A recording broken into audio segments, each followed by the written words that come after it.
Alors, Bruno Gollnisch, le 15 octobre prochain, vous serez réentendu par une juge d'instruction en raison d'accusations d'emploi fictif d'assistant parlementaire au Parlement européen. Que pouvez-vous nous dire à ce propos? Bien, écoutez, c'est une opération politique, politicienne, qui a été initiée par le président socialiste du Parlement européen, ou plus exactement l'ancien président, le socialiste allemand Schulz, de concert avec Madame Taubira, qui l'a saisi. C'est d'autant plus incroyable que M. Schulz lui-même était tout à fait dans l'irrégularité, puisque il avait un assistant accrédité qui devait résider à Bruxelles et se consacrer évidemment à son travail politique, et qui était en fait le dirigeant d'une société commerciale, la société Euregio Tour. Il s'agit de M. Herbert Hansen. Cette société étant l'agence de voyage en quelque sorte du Parti socialiste allemand.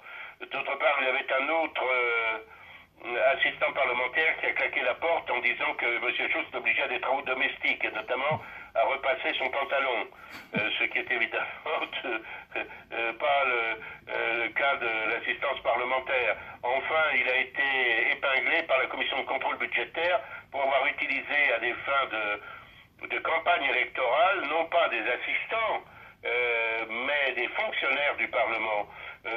Par conséquent, je pense que M. Schulz a trouvé là l'occasion d'essayer de faire oublier ses propres turpitudes, et par ce biais-là, et aussi d'essayer d'affaiblir un adversaire politique auquel il vouait une haine toute particulière. En ce qui nous concerne, d'ailleurs, il est faux de dire que ce sont des accusations d'emploi fictif, parce que personne n'oserait nier que nos assistants ont travaillé. Ils ont même travaillé d'arrache-pied. À la limite, ce qu'on leur reproche, c'est d'avoir trop travaillé, c'est-à-dire d'avoir travaillé également pour le parti. Mais que je sache, les partis, d'ailleurs, ne sont pas des organisations mafieuses. Les partis sont reconnus par l'article 4 de la Constitution. Quand trois députés travaillent ensemble, c'est un parti. Nous étions trois députés du Front National dans la précédente mandature, par exemple, qui paraît poser problème. Marine Le Pen, très occupée par ses responsabilités nationales, Jean-Marie Le Pen et moi-même. Et tout cela pour exprimer 23 000 votes et surveiller les travaux de 18 commissions parlementaires. Il est bien évident que nous avons, comme c'est parfaitement normal, licite, utilisé nos assistants en pôle. Et d'ailleurs, ça continue aujourd'hui. Mm. Quand nous avons par exemple une assistante qui est spécialisée dans la gestion des contrats de travail, elle est sur le compte d'un de nos collègues, mais elle travaille pour tout le monde. Nous avons un autre assistant qui est spécialisé dans les questions de communication avec la presse. Et il est sur le compte d'un député, mais il travaille dans la pratique pour tout le monde. Tout ça est parfaitement normal, parfaitement licite. C'est donc un très mauvais procès qui nous est fait. Et ce qui est d'autant plus scandaleux, c'est que l'administration dévoyée de ce Parlement politisé, hostile et partial, s'est arrogé le droit de ponctionner nos revenus, notre indemnité et les indemnités qui doivent servir à l'exercice de notre mandat, et en même temps, via la justice pénale française, prétend nous réclamer deux fois la même somme, en quelque sorte. Par conséquent, c'est une véritable forfaiture de la part de cette institution qui montre son côté partisan et son absence totale d'équité. D'accord. Oui, alors toujours dans le registre des persécutions, le mois dernier, l'application pour téléphone portable d'égalité et réconciliation a été retirée de l'Apple Store et du Google Play Store à la demande de l'UEJF. Qu'est-ce que cela vous inspire? C'est la dictature de ces associations, et c'est absolument incroyable, n'est-ce pas, les accusations de racisme, de xénophobie, d'antisémitisme, d'homophobie, que sais-je encore, qui sont le lot d'un certain nombre d'associations stipendiées qui sont grassement subventionnées bien souvent par les collectivités publiques, qui ont acquis le droit exorbitant de poursuivre des gens qui ne leur ont absolument rien fait, d'exiger d'eux des sommes faramineuses de dommages-intérêts, impressionnent également les moyens de communication Internet pour essayer de faire disparaître ce dernier espace de liberté. C'est tout à fait scandaleux, mais nous ne sommes plus dans un système véritablement libre, on le voit bien.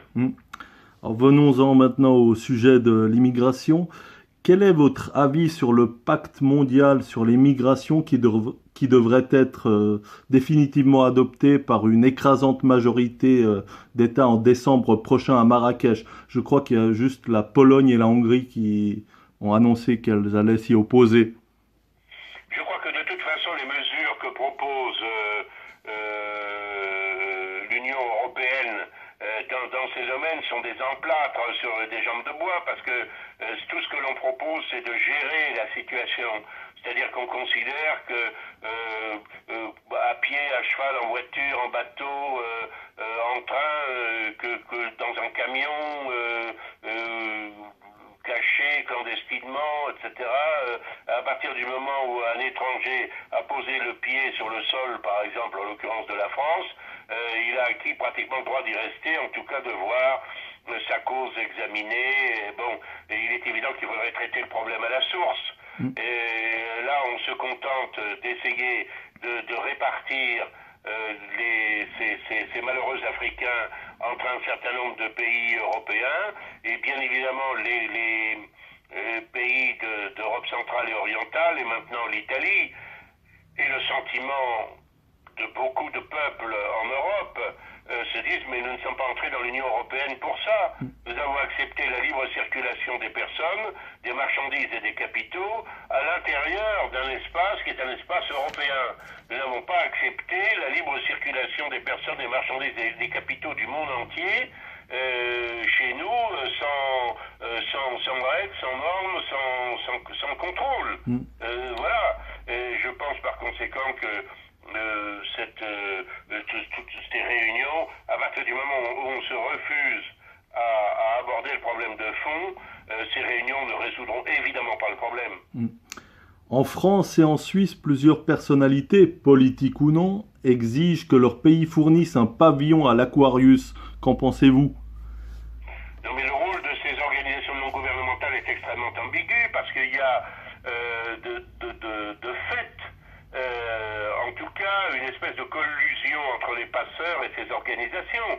Le contre-amiral français qui dirigeait un temps la force européenne qui croise au large de la Méditerranée et qui a pour mission de sauver les malheureux qui s'aventurent en Méditerranée, ou de surveiller les côtes. Et donc je préférais qu'ils aient pour mission de détruire les foyers par où les passeurs organisent leur trafic d'êtres humains. Cet officier général me confiait que les passeurs embarquent à prix d'or des centaines de malheureux sur des radeaux de fortune, et sitôt qu'ils ont passé les eaux territoriales libyennes, ils appellent eux-mêmes les secours. Voilà, donc ces bateaux se font les complices objectifs, comme on disait autrefois, de ce trafic immonde, et il est bien évident qu'il crée aussi un appel d'air, puisque à partir du moment où les gens savent qu'il y a des chances qu'ils soient récupérés par ces navires et dès lors transportés en Europe, dans lequel ils voient à tort d'ailleurs une espèce d'Eldorado qu'on leur fait miroiter au fin fond de leur village, eh bien ça les incite à tenter l'opération, et souvent au péril de leur vie. Je pense par conséquent que les mesures qui devraient être prises seraient d'abord des mesures de contrôle du littoral libyen, voilà, de refuser, comme l'a fait l'Australie, systématiquement toute arrivée clandestine qui n'ait pas auparavant été dûment vérifiée et enregistrée de l'autre côté de la Méditerranée. Troisièmement, ce devrait être une vaste campagne d'information dans les pays d'origine pour leur dire qu'il ne sert à rien de tenter leur chance et que la seule chose, le seul bénéfice qu'ils peuvent en tirer, c'est de risquer de perdre leur vie. Bon, et puis tout ceci à base de témoignages ou autres, et puis sans doute effectivement un programme de développement, de coopération dans le développement qui consiste en autre chose que prendre l'argent des pauvres des pays riches pour le donner aux riches des pays pauvres. Le leader du SPD tchèque, Tomio Okamura, dont le patronyme indique qu'il a aussi des origines japonaises, a un discours décomplexé sur la question de l'immigration. Comment expliquez-vous que le débat soit beaucoup plus libre à ce propos dans les anciens pays communistes? Parce que je crois qu'ils sont vaccinés justement contre la dictature de la bien-pensance. Ils ont connu ça sous le communisme pendant des dizaines d'années.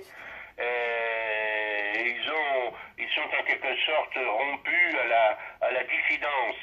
Mais il ne faut pas négliger le fait que, notamment au Parlement européen, tout est fait pour essayer de les faire rentrer dans le rang, et on leur assène aux élites de tous ces pays-là tous les éléments de langage du politiquement correct qui vont de l'avortement massif considéré comme une valeur essentielle de l'Europe à la promotion dans tous les domaines du LGBT, etc., etc., et notamment l'immigration gratuite, laïque et obligatoire pour tout le monde. Voilà. Et que ceux qui la refusent se désignent eux-mêmes comme étant d'abominables racistes et xénophobes.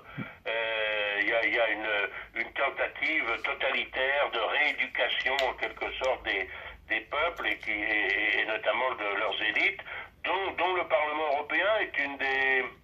comment dire, un des lieux d'expérimentation, assurément. Alors j'ai une dernière question. Que pensez-vous de la livraison par la Russie de missiles antiaériens S-300 à la Syrie? Je pense que c'est assez naturel parce que Israël s'est autorisé à des dizaines, si ce n'est même je crois centaines d'attaques sur ce pays qui est jusqu'à preuve du contraire quand même un pays souverain. Même s'il est en proie à une terrible guerre civile, eh bien on a profité de la situation de ce pays exsangue pour aggraver encore ses difficultés, par conséquent en procédant à des tirs, des tirs aériens, des bombardements très sévères sur son territoire. Bon, eh bien, écoutez, maintenant, le gouvernement légitime et l'armée syrienne auront de quoi se défendre, et j'espère par conséquent que ces incursions tout à fait contraires au droit international vont cesser. Il est certain d'ailleurs qu'à partir du moment où les lapins ont eux-mêmes des fusils, il y a moins de chasseurs. D'accord, merci.